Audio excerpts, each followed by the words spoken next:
Okay, I'm gonna do what I can with the light.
Good evening.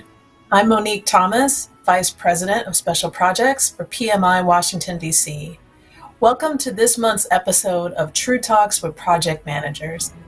True Talks is a collaborative presentation put on by the PMI chapters of Southern Maryland and Washington, D.C.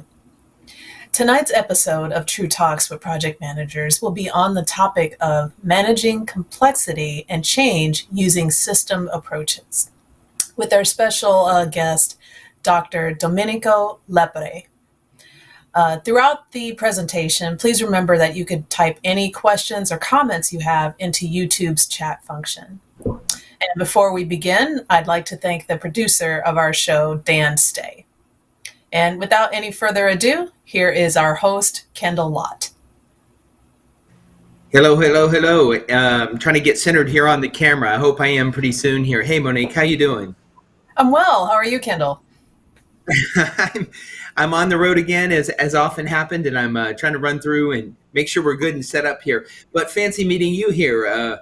We know each other from the PMI WDC board. So what brings you here is our partnership now with Southern Maryland. So I'm glad to see both chapters working together. It's good times, huh? Yes, absolutely. I'm learning a lot from the Southern Maryland folks, and I think they're gaining from working with PMI WDC as well. Well, I've liked the thing that they put together here with PM True Talks. What made you Master of Ceremonies tonight, other than you're like our comms team over in PMI WDC? Well, that is true. I do oversee communications and social media for our chapter. And so I had been working with Harry for an upcoming event we're going to do later this year, which will be our annual symposium, where we're hoping to do True Talks with project managers in a live setting. And since we have been working together so much recently, he just reached out and said, "Hey, would you like to introduce the next show?" And I said, "Yeah, sure, no problem." Live setting sounds like music and fun to me. Hey, listeners, that means I don't know. If I have my way, you'll have to have signed into a YouTube call one time before you're allowed to go live with us. But I probably won't get that rule imposed. So with that, let's get on with it tonight. I think you mentioned something earlier about putting questions in chat. Listeners, we're going to need your input tonight. So stay tuned on that a little bit. But we have two guests tonight, as been mentioned. So we'll get on through with that now. So the YouTuberati, systems change. You're in for it tonight. This is a complex topic. It's not what you think it is, probably. What I have found is it's what we call in the biz orthogonal to PM. It's at right angles to a lot of what we think about sometimes. The question is the role of project management and project managers in a context of systems thinking, systems change, which requires systems mindset. We're going to be talking a lot of these deeper things tonight. So here's my experience in talking with two of our guests, both of them, each of them. This is almost less PM True Talks and more truth talks. I'm talking red pill level stuff. So we're going to hear a lot of words tonight, I think, and there'll be so many words. So it has implications for our field and our role as professionals as we look at our organizations, small, medium, large, nonprofit, and profit. So do me a favor, settle in. I hope you're listening. At one point, I'd like you to put in the chat, and Harry's going to field for me, and somebody will whisper in my ear, any tools that you find particularly helpful in your role. So it can be like, your earned value management tool. It could be the Gantt chart. It could be the PERT chart. It could be something we've never heard of. But I'm intrigued if you can name tools that you have found particularly effective or particularly interesting to you, because we're going to play a little game in the middle of our segment here. And this is being recorded on YouTube, so you'll get to put your favorite tool in there. So with any luck, we'll have a couple tools here today. So with that, I'm going to bring up our first guest. As you heard earlier, Dr. Domenico Lepore. He's the CEO of Intelligent Management, an educator, a thinker in systems management, and a man out of Milan, Italy originally, now from Vancouver. Dr. Lepore, are you calling in from Vancouver? From Victoria, actually, which is the city capital of British Columbia. Okay, so you're coming in from there. And you are the co-author of the Decalogue. I think that went out in your bio that we just put up there. Was one of the things you've done. Yes, and it's the first book I wrote. Yeah. What was the second book? It's called Decalogue. Yeah.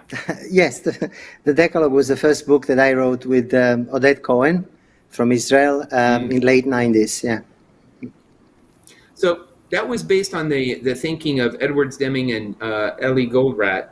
So everyone should be aware that Dr. Lepore is a proponent of these large systems, these large thinking, a lot of this leadership that came from these two towering figures in the field of management. So before we get to your thesis about what we really want to talk about tonight, I was wondering from your perspective, what made you interested in these two men? Like, what was the curiosity that caused you to be engaged? What were you thinking about that you went, these are the guys? First of all, I share with both Dr. Deming and Dr. Goldratt a similar academic background, and with that goes a language and a certain level of clarity on how to address issues.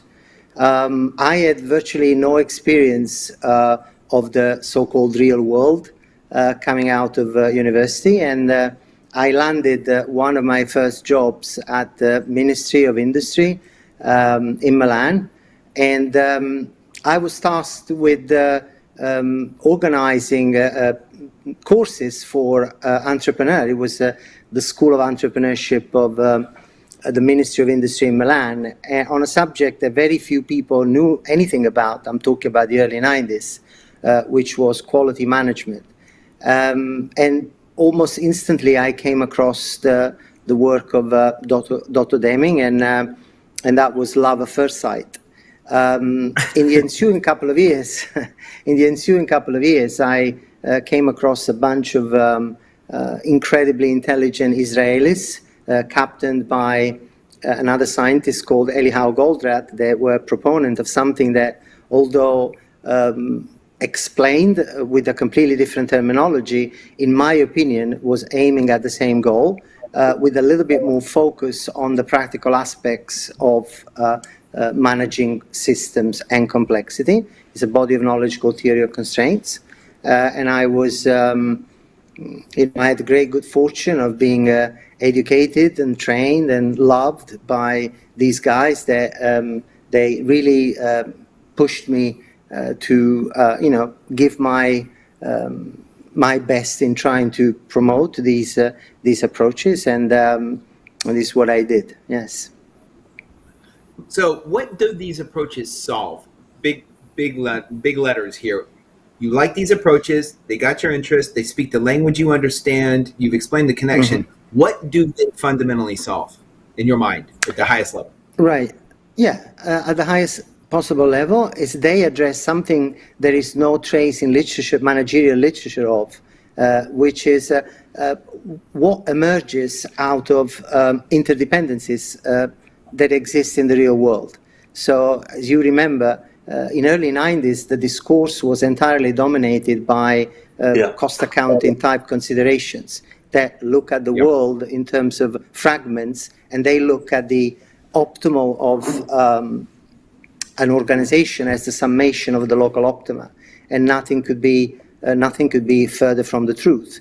So both Deming and Goldratt addressed massively the issue of complexity through understanding how this complexity, which is generated by interdependencies, can be addressed. Dr. Deming particularly stresses the importance of variation within the system, and Dr. Goldratt emphasizes the importance of a focusing point, which he calls the constraint, which is not a bottleneck, but simply the leverage point of the system, the point of the system where maximum value is generated. So overall, this is the issue. I mean, there is no other approach, especially the one that were peddled in the 90s and early 2000s, that paid any attention to the idea of complexity and how it can be addressed.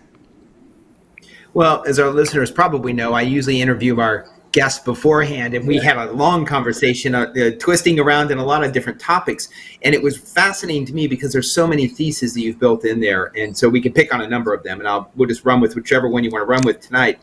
But what I want to highlight to our viewers, our listeners, is if you think about project management, you've definitely been trained to talk about dependencies.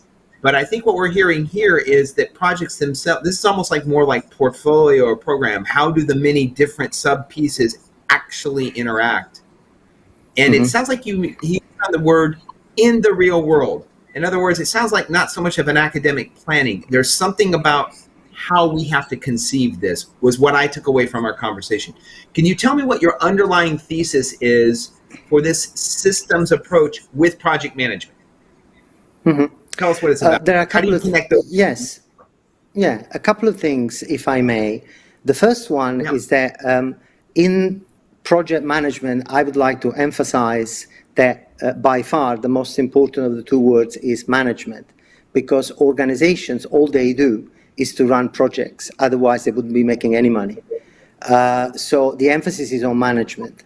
And the second one is that in the real world, as you picked up, we deal with something that everybody is extremely familiar with, which is the finite capacity in terms of resources, in terms of competencies, in terms of machines that we can leverage. So if we want to do something in management, which is in the real world, we have to start focusing on what we really have available and how we have to manage it.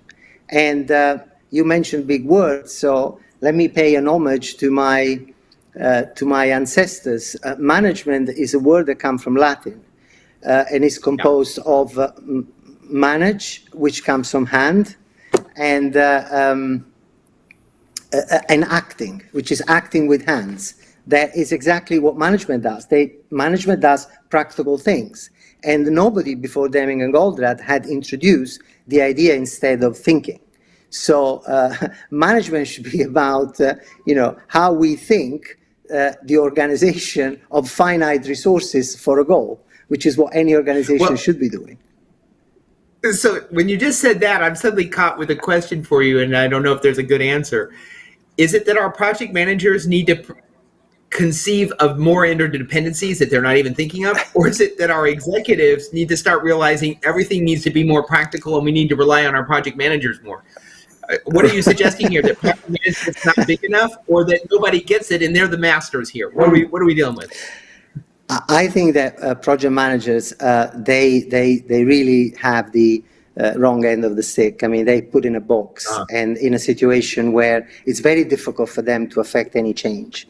As you say, project managers should be the vessel for a different way, a more aware way of managing the resources that we have available. So I think that the burden should rest on the shoulders of the decision makers that should want from their project managers the ability to transform their ideas into reality. Unfortunately, the vast majority of the corporation, and the bigger the corporation, the more complicated it gets, they mired in a series of cognitive traps that many stem from wrong accounting, many others, especially the public one, from the gimmickry of Wall Street and short-term thinking. And there is this enormous gulf between what operation really need to thrive and the way decisions are made. There is too much bean counting, There is very little attention to what truly matters, which is interdependencies and how these interdependencies, or as we like to call it, network of conversation, should be oriented towards the goal. Project managers, and that is their responsibility, I think they should rise to the occasion and start vocally claim for their role a bigger latitude and a different education in the way they manage the finite resources they have available. But that has to start from the top, from the boardroom. It sounds like you're suggesting that the field, the idea of managing projects which have end dates and end periods, is the real goal here, is the real vessel, but that the very nature of us having the title, the training, the certification, all that stuff, has given us tools that are kind of answering the wrong question. You talked about the wrong accounting, the wrong understanding of finite. Now I'm intrigued by that because I think every project manager, frankly, in my mind, to a fault, lives in a world of the iron triangle. That's what we're trained with, that gets talked about immediately when you start engaging in project management, which is about things being finite and in trade-offs. But it sounds like tools working with that are insufficient in your mind. I think that the context, scope, and schedule and budget. The scheduling process is the last step, the last link of a series of steps that should precede it. Okay, so connecting cause and effect with the minimum level of logic, the series of events that should conclude to the successful accomplishment of a project. In the body of knowledge that still today is the most popular one, does not take into consideration resource contention. It does take into consideration the complexity that stems from interdependencies. Hence, the emphasis is on creating milestones. The emphasis is on, anything that can be individually controlled rather than systemically organized.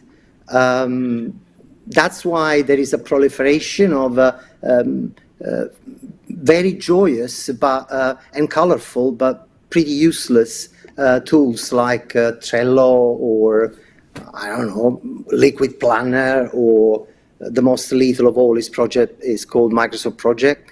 And I'm not saying because I don't like Microsoft, it's just because that's what I think it's the most popular and useless tool available there. And instead, the real question should be, how can I maximize across the multitude of projects that our organizations run, how can I maximize what I can extract by my available competencies? And once you frame the problem in those terms, sorry, just a second. When you frame the problem in those terms, you realize that you're tackling a mathematical problem that, if not addressed, and if you surrender to it, the next step will be that you accept to sub-optimize what you can do with your resources. Unfortunately, or fortunately, the math available to address these issues has been known for, 200 years. But people don't use it because it flies in the face of the way profitability is calculated, and flies in the face of how we view our task of controllers, managers of the organization. The transition to complexity is, philosophically speaking, the transition from a world mired in fragmentation and in conflicts to a world of harmonization and synchronization. And in order to do that, you need an entire apparatus, a cognitive apparatus, and some science to back it up. There is no trace of that in any business school or any university for that matter. and certainly not because the knowledge is not available. It's because it's a precise choice that our normal linear thinking finds useful. Minds work in an economical way. We cut corners. And so unless we decide to tackle what we do in a much more evolved way, we will always end up reasoning in terms of pieces instead of how these pieces interact. Sorry. So, no, this is great. Thank you for laying that out. So in that thought, and you have laid out, it's driven by the top in your world. It's a leadership problem. So we'll grant that for a second. As project managers then, or in the world that as you see it, in a properly run organization, a properly executing, focused organization, what would the role of the project manager be, assuming the bosses got it and they handed that complexity of math? Would there still be roles for the vessels to be lined up against it? Oh, yeah, absolutely. In other words, that you would still need a project manager to grasp that. It's just that we're not being handed the full dependency map, is essentially it. I think that a war is fought by soldiers and young officers on the battlefield.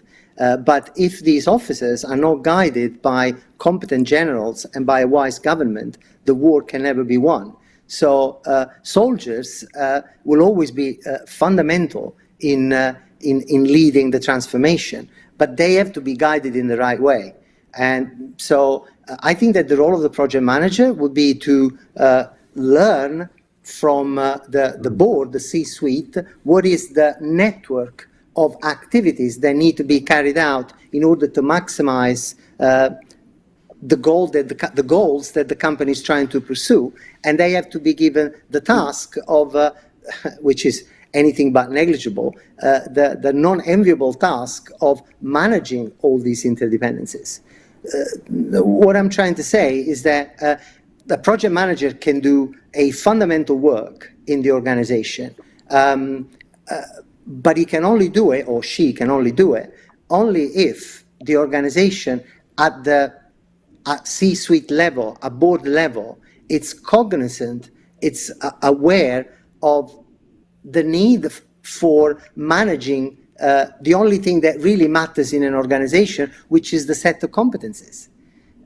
So management can become a dramatically simple activity if it's stripped of all the useless blah blah blah that is board parlance and C-suite lingo. And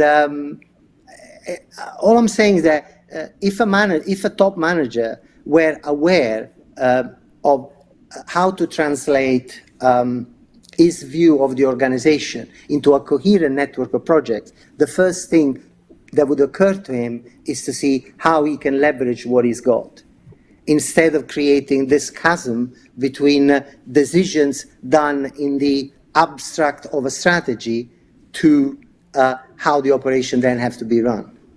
So there is a fundamental bridge that has to be created between strategic thinking and operation boots on the ground that doesn't exist today.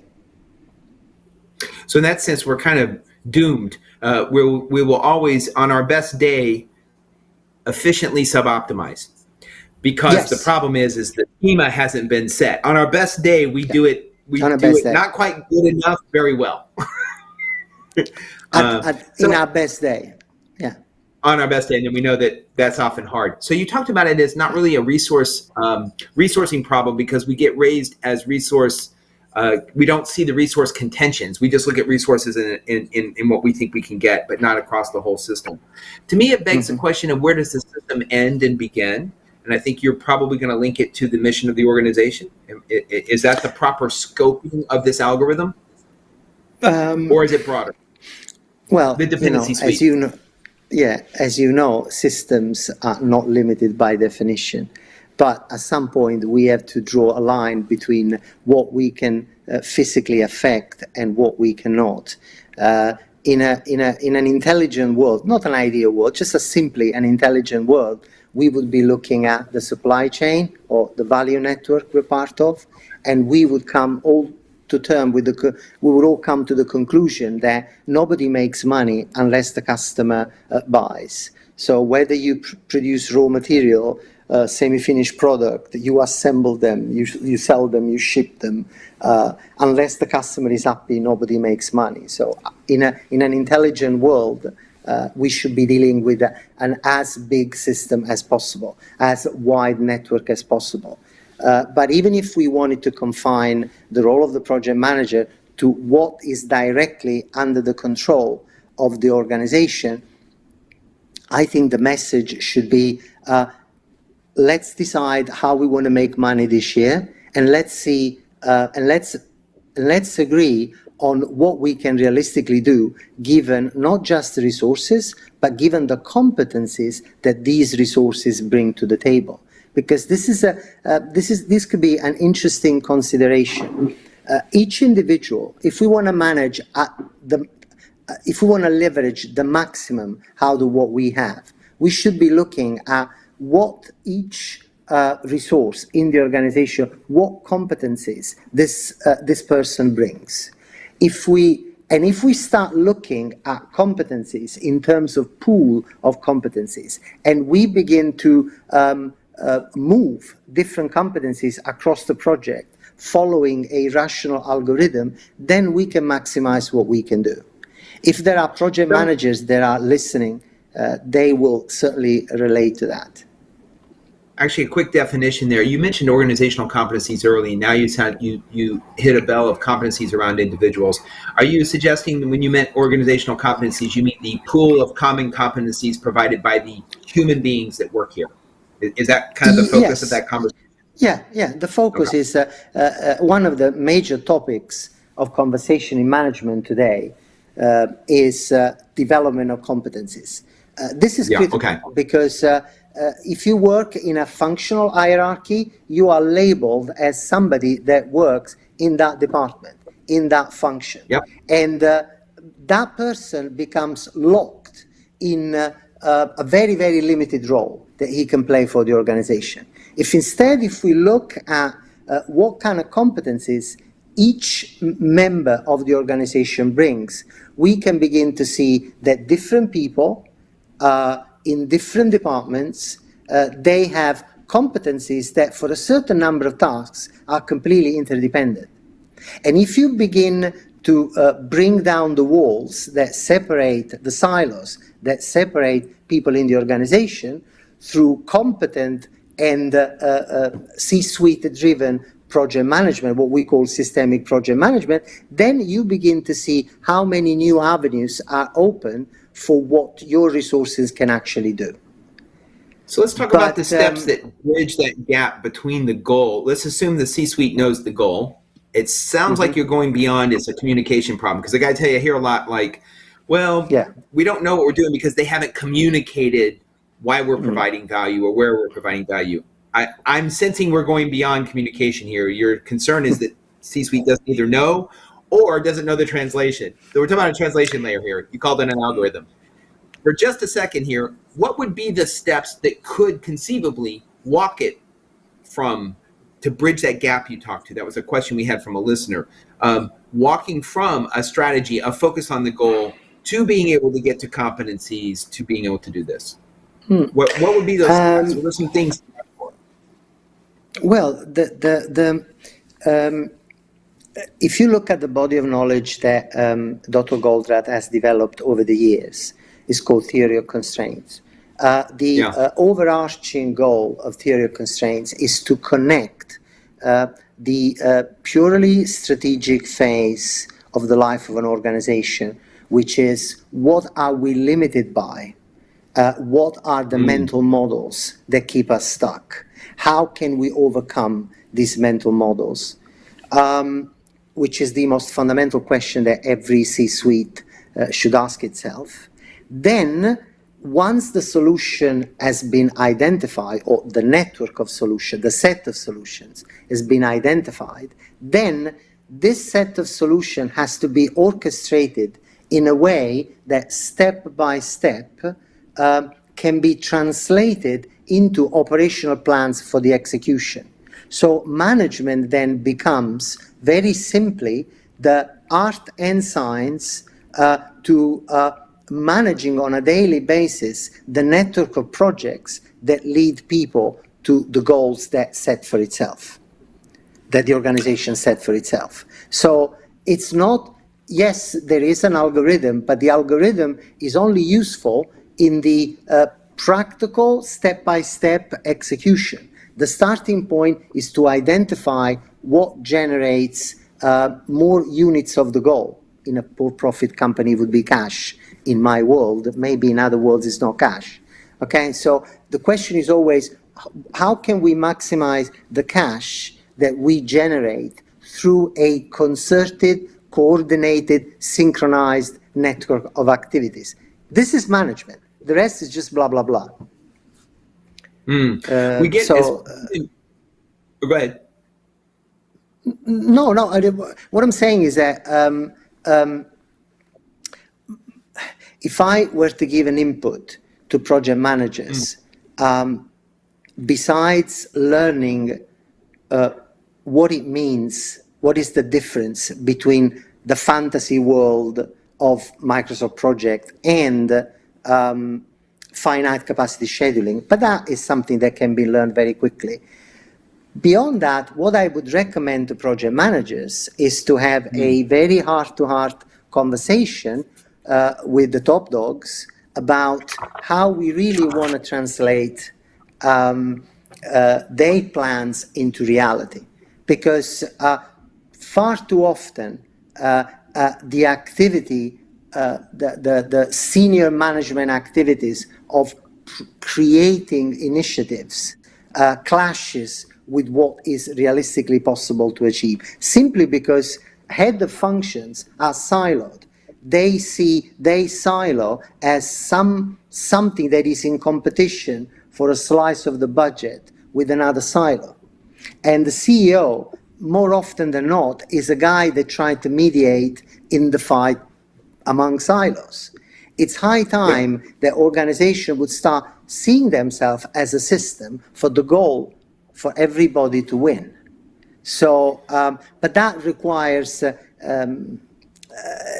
Kendall, it requires a shift in thinking that can be certainly fueled by more knowledge, but ultimately it has to happen because people begin to see themselves in a role that is different. Especially in America, people have looked at CEOs as the mighty giants that lead corporation. They know how to engage with Wall Street, and they make a lot of money. In reality, a CEO should be the guy that promotes the continuous empowerment of the people that work with him, with the goal of maximizing what the company can do. Away from any other consideration. Leadership is about servitude, is not about power. But this is very, very far away from the way corporate America set itself. You know, you're reading these days about the ludicrousness of some giant in the financial world that they want to bring their people back to the office simply because they want to boss them around. The idea of distributed work, the idea of an intelligence and empowerment of people in doing what they're capable of doing is very far from the people who are trained from conventional business school. This is a revolution, pretty much what Deming had to face when called upon by Japanese to reorganize the country. You know, we are in that kind of situation. You know, the tragedy of the financial crisis in 2007, and then the acceleration of digitization, and then now COVID, they're just exposing the inherent fallacy of the majority of the thought processes that people go to work with, especially top guys. So my heartfelt advice to project managers is to have really heart-to-heart conversation with their bosses, and ultimately, should they realize that there is no desire to change, just try and change position in the company or leave the company. Otherwise, they're going to fool themselves. And I'm sorry to sound pessimistic because by nature I'm not. But the situation, project managers, if I may, are pretty much pummeling themselves into oblivious, into irrelevance, the way quality managers did in the 90s. So when quality came along, Deming explained very clearly, what was the role of quality, that nobody listened. So there was a sort of mushroom activity of, creating standards and creating silos that were taking care of quality. That only accelerated the complete irrelevance of quality, which is not present at any level within any organization. And project managers are doing the same. And there are organizations that flog diplomas, so they feel better about themselves. Okay, if we want to keep the existing business, how about teaching them how to really manage projects? I have so many thoughts in there. We're over the halfway part. We're gonna have to make a change, but I gotta lay out a couple things. I'm wondering why I even have humans doing project management if we have the algorithm. I'm reminded of a phrase: in the valley of the blind, the one-eyed are king. Our poor project managers may be the kings in the face of all this blindness running around.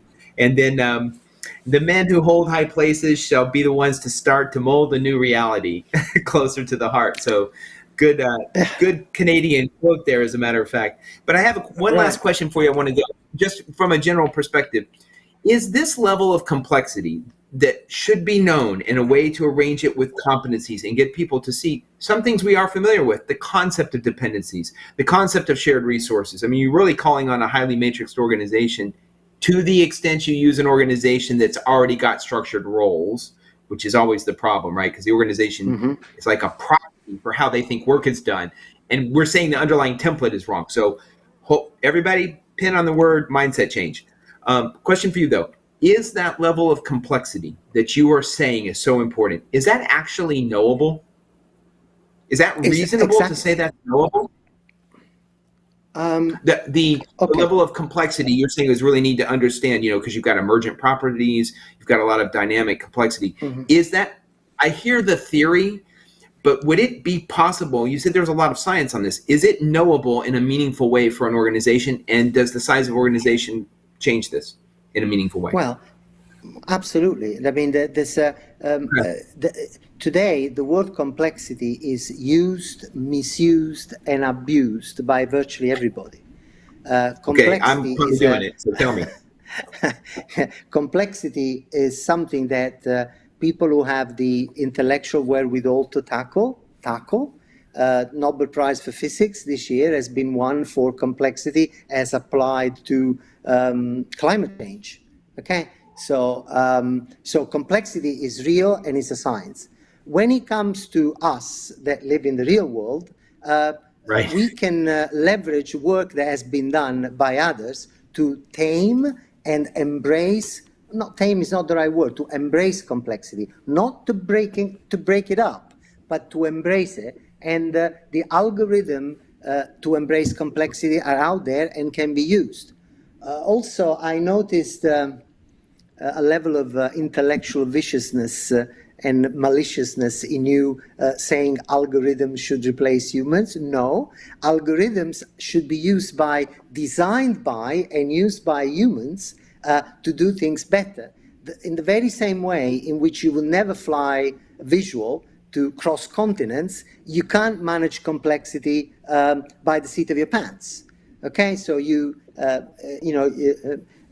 Ms. Thomas is a war veteran and works for the U.S. Air Force, which has been one of the first organizations in the United States to embrace theory of constraints, to manage the complexity of their health system and to manage the complexity of their logistics. Because when you deal with complexity, you need an approach that is capable of tackling complexity. And the algorithm is just the end point of a chain of reasoning that at a certain point has to be translated into a series of actions. That's what connected action, that's what an algorithm is. No, the answer to your question is you don't need to be an applied mathematician to be a project manager. You just need to understand what it means to orchestrate the work of available competencies, and perhaps you can benefit from a tool, as you like to call it, that can support that.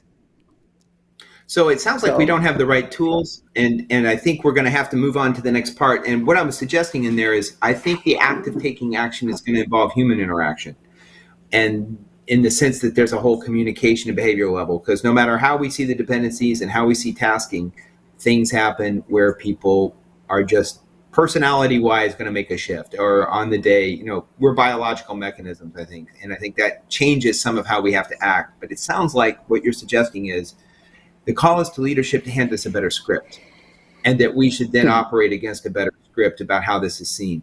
So it sounds to me like if I even call out and throw out to you PERT chart, which is designed to show dependencies and how things interact, you're just going to scoff maybe. I don't know. Is a PERT chart too simple? Is that the right idea? If we had a PERT chart in 3D, would that solve the answer? Well, it depends how you build the PERT chart. If you start asking yourself, what are the obstacles, and then you find a plausible solution to that obstacles, then you start having a well thought out network of in our language are called intermediate objectives that you can achieve. But there has to be some reasoning before that. But then the problem becomes, how do you execute on those elements of the PERT? So in other words, what is the set of actions that accomplishes the element of the PERT? But most importantly, how you put them together, how you, we say, schedule them. Okay, so what is then the way for you to give a metric to the topology that the PERT represents? So when we move from topology to metric, then just like in math, you need to add in the conversation how this metric is going to impact the execution of the project. So, and this is the concept of system change. Go ahead. No, just project management was developed by the military 200 years ago, and it hasn't changed since until 97. So when Goldratt came onto the scene and he proposed the new algorithm, he found an incredible resistance because human mind is economic. So human mind tries to always to cut corners, to keep doing what it's done so far. So critical change is a conceptual revolution. It's not just an algorithm. The algorithm is just the final part of it. So there's a lot we need to be learning in here that make us better project managers, what I'm hearing around critical change, for example. Yeah, that's right. So we have to stop talking about agile. We have to stop talking about the Six Sigma or Lean. We have to stop talking of all those. We have to stop talking about all those gimmicks that we use to circumvent conventional hierarchies and everything that stands in the way. It's not by gimmick the system that we're going to be successful. As project managers, as leaders, we need to change inherently the way the organization works. We need to start looking at the organization for what they are, network of interdependencies. And these interdependencies are oriented, and once you start orienting a network, you have a completely different math, which is not based on Gauss theory, the normal curve. There are new dynamics that get into the picture, what they call nonlinear dynamics, and leaders have to be aware of that, and that awareness has to translate to the way they ask their subordinates to execute. This is a revolution. So we have a possibility. And there we go. Today. I want to grab you right there because I was going to say, you just put out a call for revolution. Stop the band-aiding. Stop trying to fix it around the edges. The structure of organizations are bad proxies. It's a call for revolution. So with that, I'm going to bring up our next revolutionary.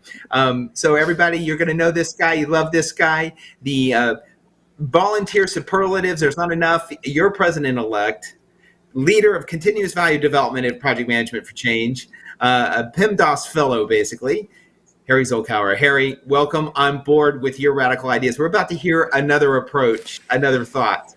So Harry, you've heard a lot of words in there. How are you feeling about all of this? There's a call for a revolution, a call for a mindset change, and a call for complexity, understanding complexity. Oh, that was a great lead-in, I'll tell you, to what I was going to say, so that was a perfect You said you want a revolution, Harry. Here you go. Yeah. I'm a Beatles fan, and I'm also a revolutionary myself. But, seriously, I think, I think that we have to do something. I mean, I think that Dr. Lepore has made a great point that the status quo is just, it's not working. Statistically, if you're looking at projects and projects failure, that there's a lot of statistics out there that, more projects fail than not. But beyond that, I think looking at a systems approach and one thing I've been sort of focused on lately is a concept, if you want to call it that, or I guess a movement back in the 2010s was called solar punk, which I love the name because punk has this connotation of, edgy, radical, revolutionary. And so I'm thinking, with what Dr. Lepore was saying, why don't we, for us revolutionaries, let's call ourselves project punks. And what that is basically, it's, I say that sort of half jokingly, but the whole purpose of this is really to look at projects and to empower ourselves, like Dr. Lepore said, that I think this is what you're saying, is that, the power structure that exists today in most corporations and most organizations isn't flat. It's more hierarchical. Project managers really are sort of in the middle of things typically. And so this whole idea of project punk it's really optimistic. It's looking at trying to make a change in the world and looking at systems, you can look at systems from different levels. In other words, I think Dr. Lepore, you were referring to systems primarily within the confines of a like a corporation or one organization. But when you look at solar punk and some of these other movements, it's looking at, you mentioned climate change as an example, I think is a good one, where there's all these interdependencies that exist out there. And I guess sort of the idea behind Project Punk is that, you were talking about silos, that, within a project, even though it's temporary, it's always changing. And there's all these interdependencies. No matter how small the organization, you've got external factors, you've got internal factors. So this whole idea is really, revolutionary in that sense.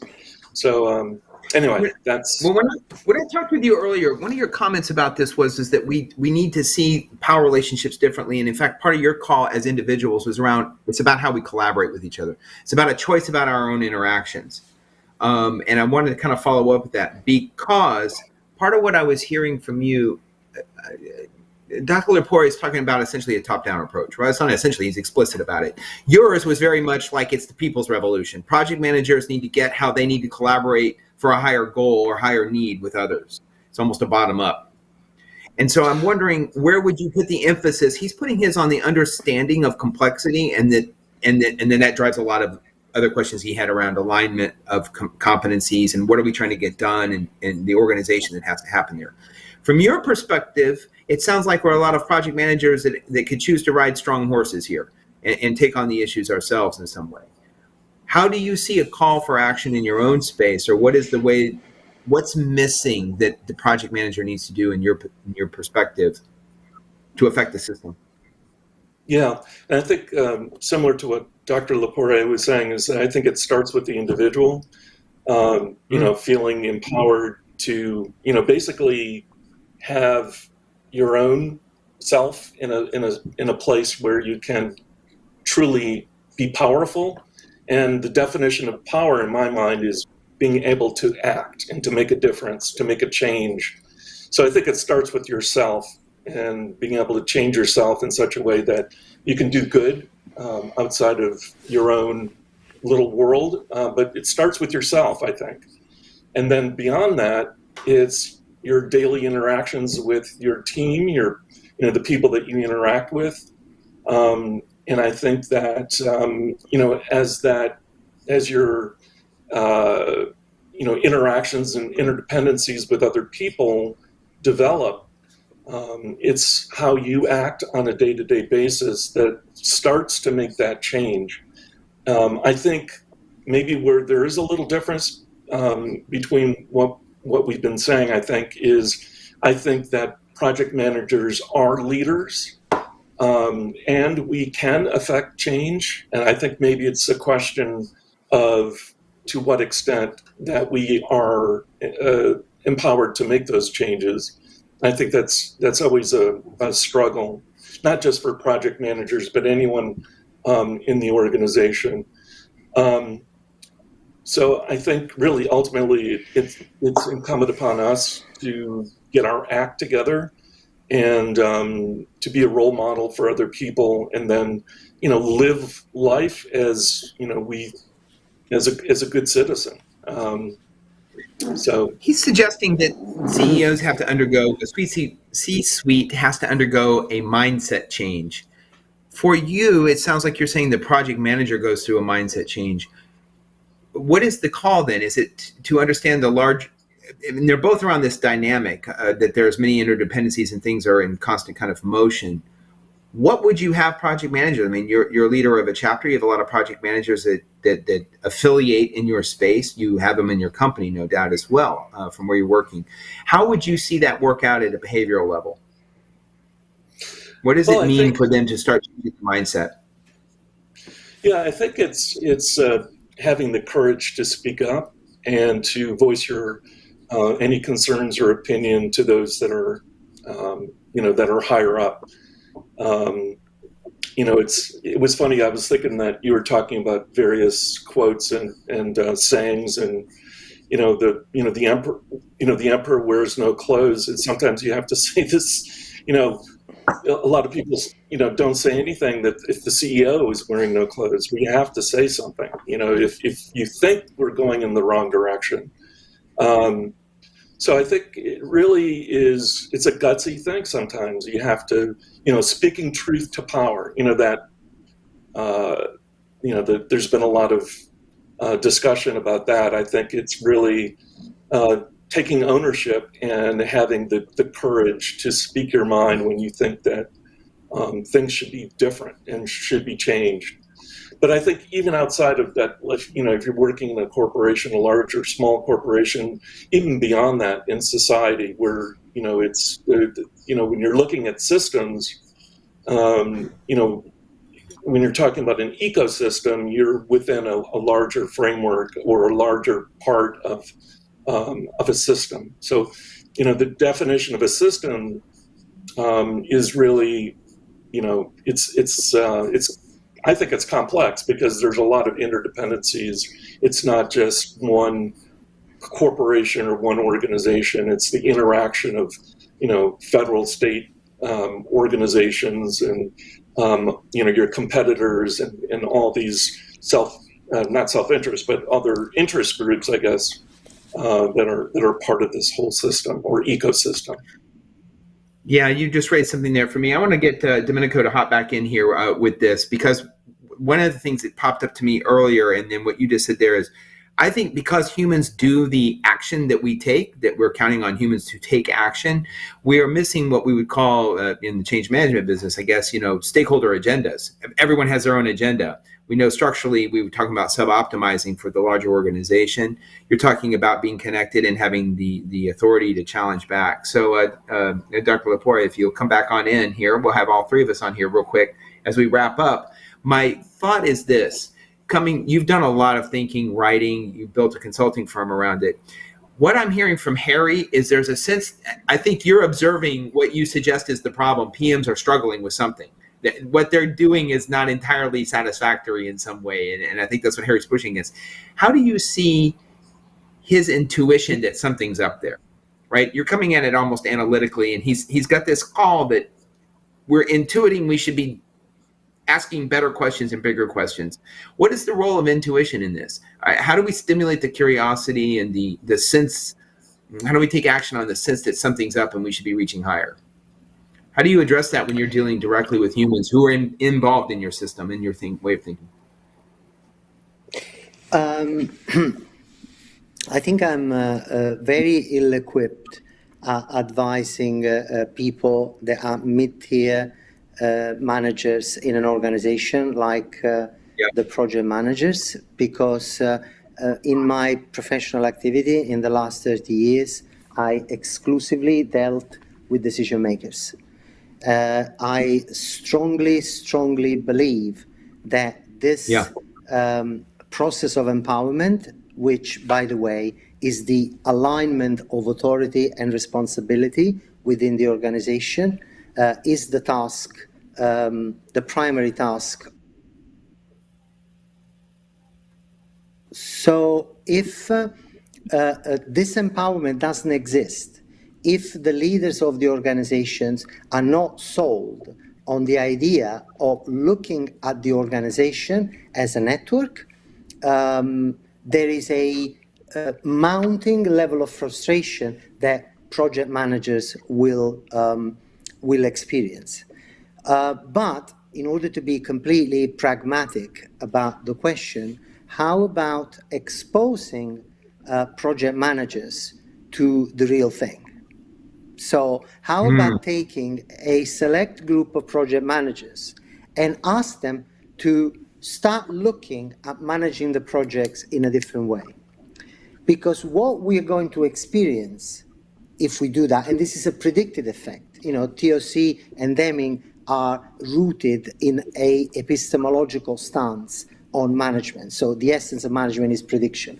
My easy prediction is that if we select 10, 20 project managers desirous to view the world in a different way, that have, just to quote Harry, self-empowered themselves and undergone a process of personal transformation, when we expose them to the validity, not the truth. This is science. We're not seeking the truth, that religion. But when we expose them to certain level of validity, okay, they either won't come back and they will start a revolution, or they will decide that they're not interested in validity because they can't lose their health insurance. You're in America, so, you know, you're free it's a threat. You're the land of the free, so you don't need the state providing healthcare. You can buy it. Okay, you're free to buy it, right? So,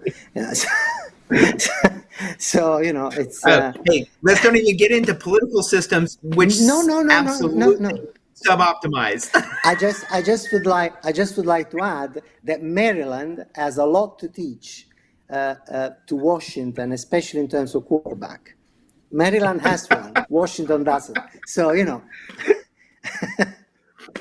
Something that you said to me before, and I think all of our PMs can feel comfortable with in their pain, is that the problem of being a PM in a functional org is that it doesn't ultimately ever work, in that we're always dealing with everything being late or not relevant when it's delivered. Like somehow somebody changed the rules, the so-called moved my cheese. We run into this problem where everything is such a struggle as opposed to smooth flowing, is my sense of the things. Harry, what's your thought and the role of a PM in an organization as we make this change? Because we're going to wrap it up right here from what you heard. What's the challenge? You want to find 10 or 20 PMs in Southern Maryland to sit down and hash something out for an organization? I'd love to do that, and probably need some consultation with Dr. Lepore on how to go about doing that. Fascinating. A volunteer organization that optimizes. Well, we could use it in volunteer space because we have no resources. I mean, that's the problem, right? We have no cash resources. We have human competencies. And to me, that is one of the enlightened things that I heard here today. If I could focus on that network effect around human competencies, that would be so much of a way of at least beginning to think about it. So with that, I think I'm going to have to leave it here as a wrap for everyone. This is a hard conversation because there's so much to it that needs to be explained and experienced more, I think. With that, though, Dr. Lepore, how can people get hold of you? They should log on to something, follow you on LinkedIn. Where's the place to learn stuff you're challenging us with? We have always invested an inordinate amount of time to communicate what we do. So consulting is one of the things that we do, but we are organizational scientists at heart, so we like to share everything that we have. So what I would recommend, besides looking at our website, which is beautiful, done with lots of love, which is intelligentmanagement.ws, I would recommend the project manager to go on essential.com. Where every answer to their burning curiosity to understand how to do their job better in terms of managing projects are there, are available, they're free, they read, they have a password for the software, they start putzing around with it, they realize the difference with what they have, and then they're in front of a decision. But remember, validity and knowledge, they come with a price tag, which is a burden, the burden of responsibility. So my affectionate kick in the ass to project manager is get real, understand what you really do, okay? And if what you do doesn't make any sense, stop doing it. You're inviting us to bite the apple of knowledge, and that leads to an interesting downfall. Harry, last comments, because we need to bring Monique on, or who's going to sign us off and tell us about the book club? Monique, why don't you segue to Monique? Here she is. Well, Harry, do you have any closing comments before I start talking about this has been fascinating, and I just want to thank everyone for joining, and Dr. Lepore and Monique, and Kendall, thank you for participating, so I appreciate it. I want to punk a project somewhere. A project punk, something going on. That'd be great. Well, thank you all for joining us this evening, Dr. Lepore, Harry, and Kendall. It's been a very interesting talk. I've hoped that you have encouraged our project managers who are listening to be a little bit revolutionary, maybe a little bit rebellious, and figure out what it is we really do in our organizations and how to look at the networks that we use to accomplish our projects. We have, just to close us out here, we do have several upcoming events happening for PMI Southern Maryland, as well as Washington, D.C. You may have seen them listed when we were cycling through the slides before we began. But, thank you. Just as a quick reminder, PMI Southern Maryland will be doing both a happy hour and a book club here in the month of April, as well as our next True Talks event, which again, our two chapters will be doing together. That'll take place on the 5th of May. And it looks like Southern Maryland also has a monthly book club and their quarterly membership meeting coming up in June. So please consult their website to learn more about that. For Washington, D.C., we've also got lots of things going on in April and May. We do member orientation twice a month. If you're new to PMI or our chapter, please check that out. There's also 2 book clubs. We'll be covering project management for the unofficial project manager. If you're a PM in all but name, might want to check that out. We'll also be doing a virtual downtown DC meeting for talking about Agile, other presentations about how to go about buying the best type of training, as well as book club meeting to talk about the age of Agile. And there is Dr. Deming's name. Maybe Dr. Lepore would be interested in joining the DC chapter folks when they meet to talk about that book. You can find out more events by visiting the web pages for both PMI Southern Maryland and for Washington, D.C. Be sure to check both of those out. Thank you so much for joining us again this evening. Again, another shout out and thank you to our producer, Dan Stay. You will be receiving a survey or an emailed survey coming to you after this presentation. Please do fill that out. We really do want your feedback so that we can make this show and this program even better. And in doing so, you'll also be able to see the PDU information, how to make sure that you get credit for watching this particular presentation and your ongoing education. So that is it. That's all we have for this evening. Again, my name is Monique Thomas. Thank you so much for joining us, and I hope that we will see you next month for another True Talks with Project Managers.